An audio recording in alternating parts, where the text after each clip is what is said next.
Hey, what's going on, guys? Ian from MaddenSchool.com, and I just wanted to drop a quick video going over a couple of the new different changes to defense in Madden 21, especially as compared to Madden 20. Now, if you've been paying attention in the off season, you may know a lot of this information, but for those of you just stepping into Madden 21 right now, there are some things you need to know. So I'm going to touch on three quick points here. First up is that what used to be the L1 adjustments are now on R1. So that's the left bumper on Xbox One. It's now on the right bumper. So that's things like pass committing, run committing, and especially QB contain. Before you could hit L1 and then R1. Now you just hit R1 twice and you will be in QB contain. Pretty straightforward, but if you're trying to pass commit early on or run commit and your guys aren't doing it, you might want to double check and make sure that you are hitting R1 first and then pass or run commit instead of L1. Second thing I want to cover is you're going to notice underneath the offensive linemen, they have these resistance bars based on different pass rushing moves that your guy is using. There's really not all that much you can do about it, but you can move your defensive lineman around and it will reset these resistance bars. So you can move Nick Bosa over here to the other edge and D Ford over here to the other edge. And you can see on the left side, we have the left tackle with some resistance points, so our pass rush moves won't be that good. If we were to flip them or move put in a backup defensive end, that will reset the points for the offensive lineman, so our guy will rush a little better. And the third and final thing I want to touch on is zone drops. That's the new feature this year. Really exciting, really high potential. I just don't think it's that effective right now because in our first ebook for Madden 21, we already have like 15 different ways to beat it. We have so many ways that we didn't even figure we would put all of them in there because cover 2, cover 3, cover 4, a lot of them just become useless when you use zone drops. So as of right now, I'm not recommending you use them, but a lot of people will use them just because it's new and exciting. So zone drops are basically, before you would have like your cloud flat, and that cloud flat will play as a cloud flat no matter what happened. Now you can say, hey, I want a cloud flat that plays anywhere from 0, 5, 10, 15, 20, 25, or 30 yards deep. So if you put them at 0, the cloud flat's just going to basically play like a hard flat.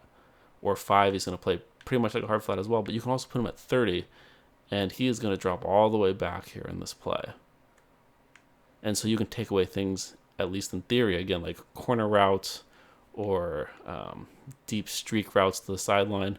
But in reality, it doesn't really work that way. So just keep that in mind. Basically, I've set all the zone drops here to 20, just so you can see these guys dropping back. You're going to see that just keep dropping back. And I'll show you the where you can do it in the coaching adjustments. So now we're used to be able to do things like base a line or how you play ball in the air on defense. You can do things like zone drops. So this is the default. This is how it's normally going to be. They're all going to be set to default. You have your cloud flats or hard flats. Any light blue zone basically is the flats. Any purple zone is the curl flats, and any yellow zone is the hooks. If you want to override any of these, you just set it to the depth you want. So maybe you want your flats to play 15 yards deep and your hook zones to play 5 or 10 yards deep. Maybe you're really worried about a drag right over the middle. It's kind of up to you with what you do here. But again, I'm not recommending it, at least early on, just because there's so many ways of exploiting it. But for this, I'll just show you. Let's do a couple at 30 first. So maybe you're really worried about giving up a deep pass in this place. You've set everything to 30. I just want to show you what that's going to look like.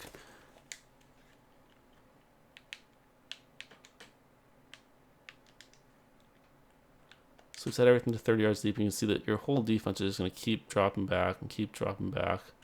Go ahead and throw the ball away. I'll show you in the replay here what that looks like.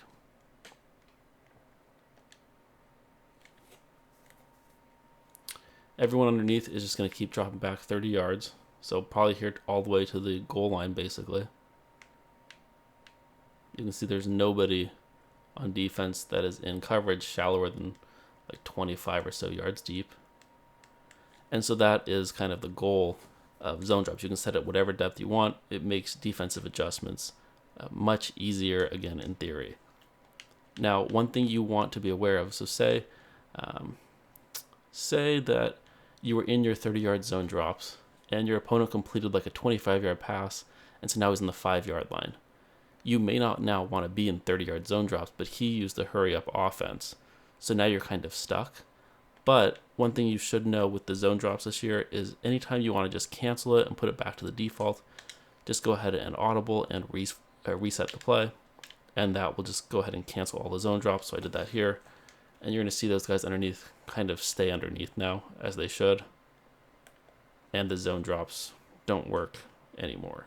So that's a good little tip if you do find yourself kind of stuck while you're using your zone drops, that you can get out of it pretty quickly with just a quick reset of the play.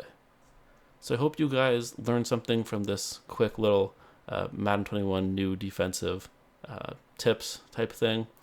If you have any questions with any of the new controls, feel free to leave a comment below, and I will get back to you as soon as I can. Until next time, take care.